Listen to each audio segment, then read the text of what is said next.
고난의 행군 이후로 30년 만에 평양 시민이 매일 장마당에 나가서 쌀을 사 먹어야 하는 이유가 뭘까요? 이 얘기 서재평이라는 이름 아시는 분들 계실 겁니다. 북한 전략센터 대표 탈북민 출신입니다. 이분이 최근에 뭐라고 하셨냐면요. 고난의 행군 이후로 제일 어렵지 않나. 30년 동안 북한 지켜본 사람이 이 얘기를 한다는 건 그냥 넘어갈 얘기가 아닙니다. 감정적으로 던진 말이 아니에요. 자료가 그렇게 말하고 있으니까 나온 판단이에요. 그런데 여기서 두 가지 질문을 던져야 됩니다. 첫째, 왜 하필 지금 이 위기가 왔을까요? 둘째, 이게 한국에는 뭘 의미할까요? 이 두 질문에 답을 못하면 우리는 또 30년 전에 봤던 그 그림을 그대로 반복하게 됩니다. 숫자 하나 먼저 보시죠. 한국개발연구원 KDI 자료입니다. 북한 쌀 1kg 가격 2024년 1월에 600건이었어요.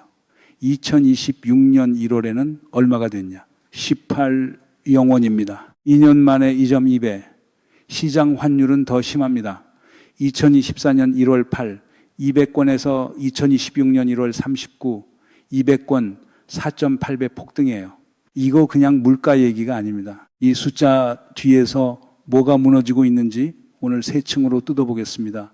표면, 동기, 결과. 이 세 층 다 보고 나면 처음에 던진 그 질문이 왜 이렇게 무거운지 다르게 보이실 겁니다. 1990년대 고난의 행군, 그때는 배급이 끊겨서 굶었어요. 30년 지난 지금은 장마당은 있는데 사 먹을 돈이 없어서 굶습니다. 뭐가 더 무서운 상황인지 한번 생각해 보십시오. 여기서 하나 짚고 넘어가야 되는 게 있어요. 이건 단순한 물가 상승 문제가 아닙니다. 김정은 체제의 통제력이 어디에서 균열나고 있는지 보여주는 신호예요. 한번 보세요. 지상파 뉴스, 조중동 대문 열어보시면 뭐가 나옵니까? 북한 곧 무너진다 얘기가 30년째 반복되고 있어요. 근데 정작 왜 이 위기가 지금 이 순간에 왔는지 그 구조를 짚는 보도는 거의 없습니다. 붕괴로는 팔리거든요. 근데 붕괴 안 하면은요, 그 다음은 아무도 얘기 안 해요. 30년 동안 그렇게 살아왔습니다. 그래서 오늘 이 얘기 세 층으로 뜯어보겠습니다. 첫째, 지금 북한 인민이 어디까지 몰려 있는가? 표면입니다. 둘째, 왜 하필 이 시점에 이 위기가 왔는가? 동기예요. 셋째, 이게 한국에 뭘 의미하는가? 결과입니다. 이 세 층 다 보고 나면 서재평이라는 사람이 왜 저 얘기를 지금 이 시점에 했는지 그 무게가 완전히 다르게 들리실 겁니다. 먼저 표면부터 들어갑시다. 서재평 씨가 저 한마디를 하기까지 몇십 년이 걸렸어요. 이분은 탈북 이후 30년 동안 북한 전문가로 활동해 왔습니다. 언론 인터뷰에 아무렇게나 말 던지는 사람이 아니에요. 그런 사람이 고난의 행군 이후 제일 어렵다고 판단했다는 건 그동안 축적된 자료가 그렇게 말하고 있다는 뜻입니다. 고난의 행군 잠깐 짚고 갈게요. 1990년대 중반 북한 대량 아사 사태입니다. 추정치는 학자마다 다른데 최소 30만 명에서 최대 200만 명까지 봅니다. 나라 인구의 10%가 굶어 죽었다는 얘기예요. 그 이후 30년 만에 처음으로 그때와 비슷한 파열음이 잡히고 있어요. 이게 지금 상황입니다. 숫자 다시 한번 봅시다. KDI 북한경제리뷰 2월호에 실린 자료예요. 쌀 1kg 가격 2024년 1월 8, 600건에서 2026년 1월 18, 영원으로 2.2배, 환율은 4.8배, 폭등. 이 정도면 개판입니다, 솔직히. 2년 안에 돈값이 5분의 1로 쪼그라들었다는 얘기예요. 하이퍼 인플레이션 초기 증상입니다. 그런데 여기서 진짜 이상한 게 뭐냐면요. 서재평시 원문 다시 한번 보시죠. 평양 안에서도 식량이 모자라서 장마당에 나가서 매일매일 사 먹는 일반 근로자들 상당히 많습니다. 여러분, 이 문장 그냥 지나가시면 안 됩니다. 평양이에요. 평양. 김정은이 최우선으로 지키는 특권 도시입니다. 북한 붕괴는 언제나 함경도, 양강도 국경 지역에서 시작한다는 게 상식이었어요. 근데 지금은 평양 근로자가 매일 쌀 걱정을 하고 있는 겁니다. 이 성벽이 뚫렸다는 얘기예요. 이게 무슨 신호냐? 김정은이 지키던 마지막 방어선이 흔들리기 시작했다는 뜻이에요. 계급 격차 얘기도 짚고 가겠습니다. 데일리 NK 최근 보도인데 회령시 장마당에서 파인애플 1kg에 13만 원, 바나나 11만 원, 참외는 30만 원에 거래되고 있답니다. 수입 과일 유통은 늘고 있어요. 근데 이거 누가 사겠어요? 있는 사람은 아무렇지 않게 사고 없는 사람은 쳐다보지도 못하고 장마당이 풍성해질수록 오히려 계급 격차가 눈에 보이는 구조입니다. 여기서 진짜 코미디는 이거예요. 북한 군인 입영 월급 70원, 10년 복무 상병 130원, 장교 대위가 800원 수준입니다. 근데 쌀 1kg 이 18영원이에요. 계산 한번 해보십시오. 장교 월급 한 달치로 쌀 100g도 못 삽니다. 이 나라 군인들 월급 받아서 뭘 하고 살까요? 이게 나라입니까? 마지막 하나 더 있어요. 서재평 씨 얘기 중에 이 부분이 진짜 무겁습니다. 상인들이 갈피를 못 잡겠다. 자고 일어나면 쌀 가격이 갑자기 막 몇천 원씩 오르는 것. 상인이 가격을 못 잡는다. 이게 무슨 뜻이냐면요. 화폐 시스템 자체에 대한 신뢰가 흔들린다는 얘기예요. 어제 3,000원짜리가 오늘 5,000원이 되면 상인 입장에서는 물건을 팔면 안 되거든요. 할수록 손해니까요. 소련 붕괴 직전에 모스크바 사람들이 빵집 앞에 줄 서서 하루 종일 기다렸다는 얘기 다들 들어보셨을 겁니다. 지금 평양 장마당 상인들이 갈피 못 잡는 그림, 딱 그 시점의 그림입니다. 지역별로 좀 뜯어보면 그림이 더 선명해집니다. 데일리 NK, 서울 평양뉴스. 최근 조사 종합해서 보면요. 평양뿐만이 아니에요. 양강도 해산, 강원도 원산, 황해북도 사리원. 이 네 도시 시장 환율이 거의 같은 시점에 같은 폭으로 움직이고 있습니다. 지역이 다른데 환율은 하나로 움직인다. 이건 무슨 뜻이냐? 지역 상권이 아니라 국가 단위의 화폐 시스템 자체가 흔들리고 있다는 얘기예요. 올해 상반기에는 재미있는 일이 있었어요. 6월 말부터 7월 초 사이에 원달러 환율이 6만 원까지 폭등했다가 잠깐 6만 원대 초반으로 떨어졌습니다. 쌀값도 20% 가까이 하락했어요. 그런데 이거 안정화된 게 아닙니다. 햇보리 햇밀이 시장에 풀리는 계절적 요인이었어요. 여름 지나고 나면 어떻게 될까요? 이 채널에서 하반기에 다시 짚어드릴 겁니다. 여기까지 들으시면 다들 이런 결론에 도달합니다. 결국 이거 김정은이 실패한 거네, 곧 무너지겠구나.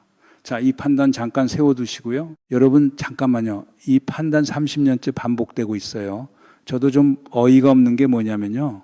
1996년 고난의 행군 한창일 때 그때 관측 지배적이었던 게 뭐였는지 아세요? 김정일 체제 곧 무너진다. 안 무너졌어요. 2009년 화폐개혁 실패했을 때도 붕괴 임박론 나왔습니다. 안 무너졌어요. 2020년, 2021년 코로나 국경 완전 봉쇄 3년 동안에도 마찬가지였습니다. 안 무너졌어요.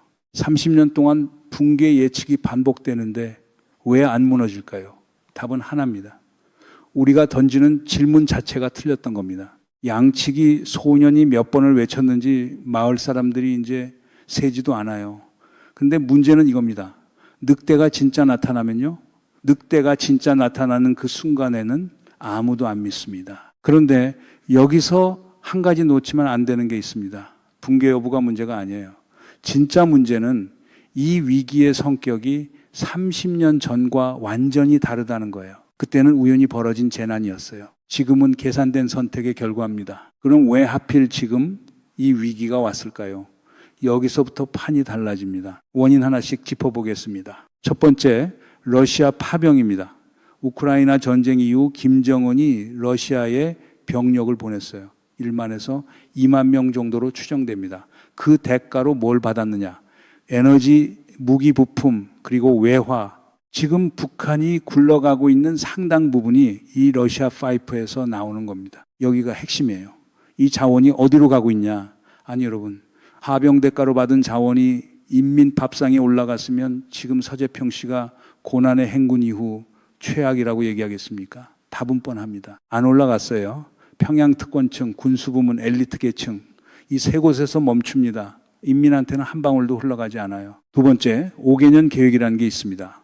KDI 리포트에 정확히 나와 있어요. 지난 5년간 산업 기반 시설 확충에만 집중해서 생산성이 저하됐다는 겁니다. 이게 무슨 얘기냐? 김정은이 결정한 겁니다. 지금 인민 좀 짜서라도 장기적으로 산업 기반을 세워두겠다. 이게 계산이에요. KDI 보고서에서 그대로 인용하면요, 경제 성과가 특정 계층, 계급, 지역에 집중됐을 가능성이 있다는 겁니다. 이게 실패가 아니에요. 설계입니다. 김정은 입장에서는 인민이 좀 어려운 게 오히려 통제하기 편해요. 배고픈 사람은 정치 안 합니다. 세 번째, 코로나 후유증. 이거 짚어야 됩니다. 2020년부터 2022년까지 3년 동안 북한이 국경을 완전히 봉쇄했잖아요. 그 3년 동안 뭐가 무너졌냐? 밀무역 네트워크입니다. 북한 인민이 살아온 실질 경제의 상당 부분이 국경 밀무역이었어요. 이 판이 깨졌어요. 회복 중이지만 예전 그 판이 아닌 거죠. 소상인 중간층이 무너졌습니다. 지금 북중 교역이 회복되는 흐름이에요. 원위안 환율이 계속 오르고 있는 게 그 증거입니다. 근데 원달러는 부족해요. 이 구조 뉴스에서 이렇게 짚어주는 데 있습니까? 없어요. 북한 곧 붕괴 자막만 반복되죠. 이 채널에서만 이 구조 얘기하고 있는 겁니다. 네 번째가 진짜 핵심입니다. 시장 통제의 이중 실패예요. 김정은 이 장마당을 없애려고 몇 번을 시도했겠어요. 없애면 인민이 다 굶습니다. 그러면 자기가 위험해져요. 그래서 놔뒀어요. 근데 놔둔 채로 뭘 했느냐? 세금을 걷었습니다. 통제 방식으로 흡수하려고 한 거예요. 김정은 입장에서는 장마당이 황금알 낳는 거위였습니다. 근데 거위배 가르듯이 세금 짜내다 보니 이제 알을 못 낳는 상황이 온 거죠. 이거 뭐 자기 발에 자기가 걸린 겁니다. 문제는 여기서부터입니다. 시장이 흔들리면 세수도 흔들려요. 세수가 흔들리면 김정은이 인민 통제할 도구가 없어집니다. 즉 시장 통제 실패는 곧 정치 통제 균열이에요. 이 둘이 붙어 있습니다. 그리고 여기서 한 가지 더 짚어야 될 게 있어요. 김정은이 최근 몇 년 동안 계속 뭐라고 얘기해 왔냐면요. 인민생활 향상. 자기 입으로 이 얘기 계속했습니다. 근데 실제 정책은 정반대로 갔어요. 말은 인민생활, 실제로는 산업기반, 말은 자립경제, 실제로는 러시아 의존. 이거 뭐냐? 자기가 한 말을 자기가 뒤집는 구조입니다. 근데 북한에서는 이걸 지적할 사람이 없어요. 지적하는 순간 그 사람이 사라지니까요. 김덕훈 총리 얘기도 잠깐 하고 갈게요. 몇 년째 총리 자리에 있는데 경제 실무를 관장하는 자리 아닙니까? 지금 이 상황에서 총리 목이 왜 안 날아가는가? 여기가 진짜 이상해요. 답은 하나입니다. 총리가 짊어질 문제가 아니라는 걸 김정은 본인이 알고 있는 거예요. 자기 결정의 결과니까요. 총리 자르면 그 원인이 자기한테 온다는 걸 알고 있는 겁니다. 그리고 마지막으로 하나 더 짚어야 될 게 있어요. 후계 구도 얘기입니다. 김정은이 최근 몇 년 동안 딸을 공개석상에 계속 데리고 다니고 있죠. 이게 그냥 부성의 표현이 아닙니다. 후계 준비 신호라는 분석이 다수예요. 그런데 여기서 문제가 생깁니다. 후계 준비하려면 뭐가 필요할까요? 내부 통제가 완벽해야 됩니다. 흔들리는 시장, 굶주리는 인민. 이거 후계 구도 입장에서는 최악의 상속 조건이에요. 그럼 김정은은 어떻게 나올까요? 통제를 더 조입니다. 인민이 힘들면 통제를 풀어야 되는데 오히려 조이는 방향으로 가는 거죠. 왜? 후계자한테 흔들리는 판을 넘겨줄 수 없으니까요. 인민 입장에서는 여기가 진짜 함정입니다. 힘들수록 더 조여지는 구조예요. 여기까지 봤으면 한 가지 그림이 그려집니다. 지금 이 위기는 우연이 아니에요. 김정은 이 러시아 파이프 얻는 대신 인민의 밥상을 포기했고 5개년 계획 밀어붙이는 대신 소비를 희생시켰고 시장 짠에다가 시장 자체를 흔들었고 후계구도 지키려고 통제까지 조였다. 이 네 개가 겹친 결과입니다. 그리고 그 위에 자기 말과 자기 행동의 모순까지 얹혀 있어요. 진짜 그림은 이 다음에 나옵니다. 여기서 한번 정리하고 넘어갑시다. 1990년대 고난의 행군, 그때 배급이 붕괴됐어요. 인민은 뭘 했냐? 살아남기 위해서 시장을 만들었습니다. 국가가 못 먹여주니까 인민이 알아서 장마당을 열었어요. 시장이 인민을 구한 겁니다. 30년 지난 지금은요, 시장이 있어요. 물건도 있어요. 파인애플도 있고 참외도 있고 쌀도 있고, 근데 사 먹을 돈이 없습니다. 왜? 돈값이 무너졌으니까요. 시장이 더 이상 인민을 구하지 못하는 겁니다. 이 대비 하나만 붙잡고 계세요. 1990년대는 물자가 없어서 굶었고 지금은 있어도 못 사서 굶습니다. 그리고 이 차이의 뒤에는 김정은이 인민 대신 러시아를 선택했다는 사실이 있어요. 이게 지금 우리가 보고 있는 그림입니다. 임진왜란 터졌을 때 선조는 의주까지 도망갔습니다. 백성 두고 갔죠. 나라를 지킨 건 임금이 아니라 이순신, 그리고 남은 백성들이었어요. 지금 평양의 그림, 그때 한양 그림과 뭐가 다른지 한번 보십시오. 김정은은 러시아까지 사람을 보냈어요. 인민은 두고 갔습니다. 지금 인민이 스스로 살아남으려고 장마당에서 매일매일 씨름하고 있는 겁니다. 이게 왜 무섭냐? 그때 선조 시대에는 이순신이 있었어요. 지금 북한에는 이순신에 해당하는 사람이 누가 있습니까? 없습니다. 인민이 스스로 알아서 견뎌내야 하는 구조예요. 이 견딤이 어디까지 갈 것인가? 이게 지금 우리가 지켜봐야 하는 지점입니다. 그럼 이게 한국에는 뭘 의미할까요? 세 가지 시나리오를 짚어보겠습니다. 첫째, 대량 탈북 재발 가능성입니다. 지금 국경 지역 탈북 압력이 커지고 있어요. 이게 만약 임계점을 넘으면 하루 수십 명에서 수백 명 단위로 탈북민이 들어올 수 있습니다. 한국 사회가 이거 수용할 준비가 돼 있냐? 여기서 정치화 리스크가 나와요. 여러분 동네 학교, 여러분 회사, 여러분 지역 사회도 영향 옵니다. 이거 지금부터 준비해야 하는 문제예요. 둘째, 김정은의 대외 강공 전환입니다. 내부 위기 커지면 지도자가 뭘 하냐? 외부 도발로 시선을 돌립니다. 이거 역사적 패턴이에요. 미사일 발사, NLL 도발, 각종 무력 시위. 이번 겨울부터 봄 사이가 위험 구간입니다. 여기는 진지하게 대비해야 합니다. 셋째가 진짜 중요해요.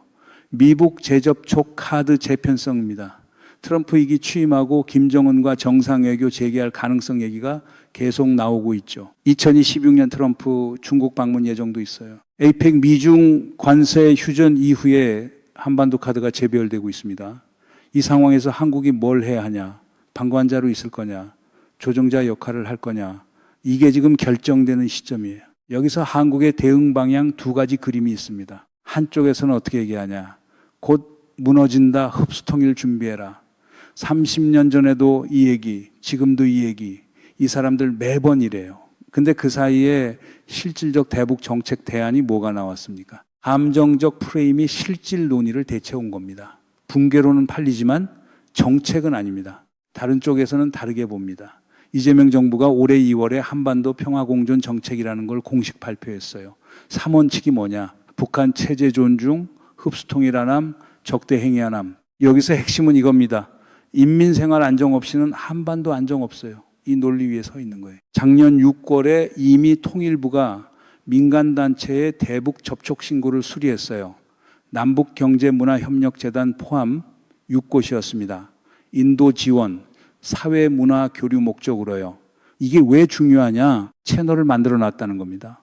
지금 이 위기가 임계점 넘어갈 때 그 채널이 있는 나라와 없는 나라의 대응 속도가 달라져요.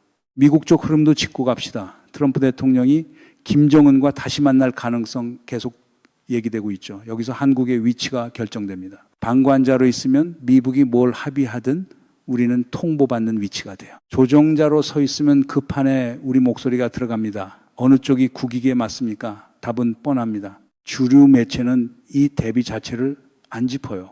왜냐? 붕괴론이 팔리니까요. 그런데 여러분이 이 채널에서 보고 있는 이 구조, 이게 진짜 대북 정책 논의의 출발점입니다. 붕괴 예언 30년 반복이 아니라 지금 이 순간 인민이 뭘 겪고 있는가에서 출발해야 대응이 나오는 겁니다. 여기까지 왔으니까 서재평 씨 얘기 다시 한번 들어봅시다. 고난의 행군 이후로 제일 어렵지 않나. 이 문장 처음 들었을 때와 지금 들리는 게 다르실 겁니다. 처음에는 그냥 안타까운 증언이었어요. 지금 들으시면 이 뒤에 있는 게 얼마나 무거운지 보이실 거예요. 30년 전과 지금의 결정적 차이가 뭐냐? 그땐 절망이었어요. 아무도 답을 몰랐습니다. 배급이 끊겼고 인민은 살아남을 방법을 몰라서 굶어 죽었어요. 그건 재난이었습니다. 지금은요. 지금은 방치입니다. 답은 나와 있어요.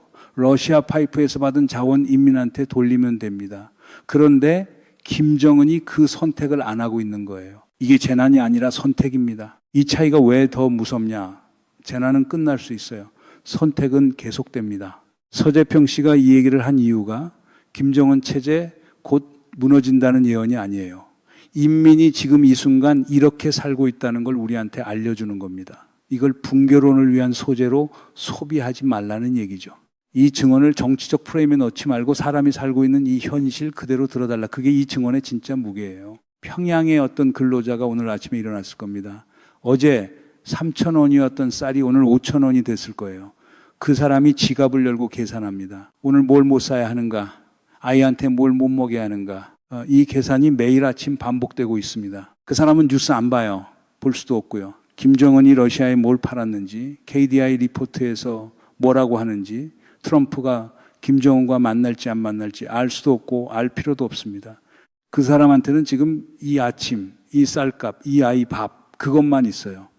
우리가 얘기하고 있는 지정학적 대재편이라는 게 그 사람 밥상에서 시작되는 겁니다. 그리고 그 사람의 아침이 임계점 넘어가는 순간 압록강, 두만강 국경으로 걸어 나옵니다. 그 순간부터는 대한민국 문제가 돼요. 이건 이념 문제가 아닙니다. 사람 문제고 시간 문제입니다. 쌀 한 톨의 무게 아시겠습니까? 그 한 톨이 자고 일어나면 두 톨 값이 되는 나라. 이거 통계로만 볼 얘기가 아닙니다. 마지막으로 하나 남겨두겠습니다. 김정은 이 인민을 놓친 대가로 러시아를 얻었다면 그 다음에 놓칠 것은 무엇일까요? 그리고 그때 한국은 준비되어 있을까요?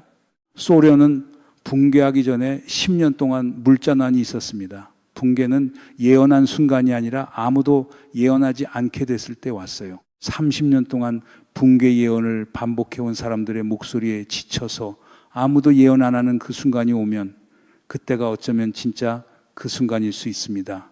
그리고 그 예언에 지친 위치가 지금 우리가 정확히 서 있는 위치일지도 모릅니다. 북한 인민의 아침이 서울의 저녁을 바꿉니다. 이 흐름이 어디로 가는지 같이 추적하고 싶으신 분은 구독 버튼 눌러주십시오. 다음 국면에서 뵙겠습니다.